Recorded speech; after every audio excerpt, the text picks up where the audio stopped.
ಪೂರಿ ಜೊತೆ ನಂಚ್ಕೊಳ್ಳೋದಕ್ಕೆ ಚೆನ್ನ ಮಸಾಲ ಇದ್ದರೆ ಎಷ್ಟು ಚೆನ್ನಾಗಿರುತ್ತೆ. ನಾನಿವತ್ತು ಚೆನ್ನ ಮಸಾಲಾನ ಹೇಗೆ ಮಾಡಿದೆ ಅಂತ ಹೇಳ್ತೀನಿ.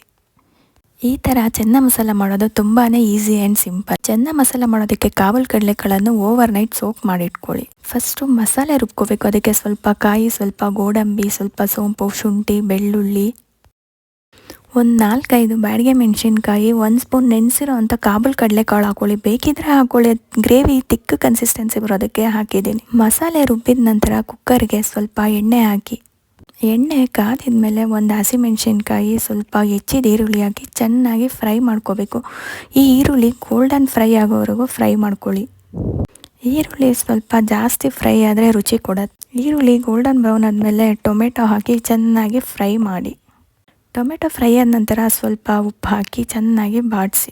1 ಸ್ಪೂನ್ ಚೆನ್ನ ಮಸಾಲ ಪೌಡರ್, 1 ಸ್ಪೂನ್ ಅಚ್ಕಾರದ ಪುಡಿ ಹಾಕಿ ಚೆನ್ನಾಗಿ ಫ್ರೈ ಮಾಡ್ಕೊಳ್ಳಿ. ಇದಿಷ್ಟನ್ನು ಹಾಕಿ ಚೆನ್ನಾಗಿ ಫ್ರೈ ಮಾಡಿದ್ಮೇಲೆ ರುಬ್ಬಿರೋ ಅಂಥ ಮಸಾಲೆ ಹಾಕಿ, ನಂತರ ನೆನೆಸಿಟ್ಟಿರೋ ಕಾಬೂಲ್ ಕಡಲೆ ಹಾಕಿ 5 ಮಿನಿಟ್ಸ್ ಚೆನ್ನಾಗಿ ಫ್ರೈ ಮಾಡಿ ಮಸಾಲೆ ಜೊತೆ. ಕಾಳು ಚೆನ್ನಾಗಿ ಫ್ರೈ ಆದಮೇಲೆ ಗ್ರೇವಿಗೆ ಎಷ್ಟು ಬೇಕಾಗುತ್ತೆ ಅಷ್ಟು ನೀರನ್ನು ಹಾಕಿ ಚೆನ್ನಾಗಿ ಕುದಿಸಿ. ಸ್ವಲ್ಪ ಕುದ್ದಿದ ಮೇಲೆ ಕುಕ್ಕರ್ನ ಲಿಡ್ ಕ್ಲೋಸ್ ಮಾಡಿ 3 ವಿಸಿಲ್ ಬಂದರೆ ಸಾಕು. ಕುಕ್ಕರ್ ಕಂಪ್ಲೀಟ್ಲಿ ಕೂಲ್ ಡೌನ್ ಆದಮೇಲೆ ಕುಕ್ಕರ್ ಲಿಡ್ನ ಓಪನ್ ಮಾಡಿ.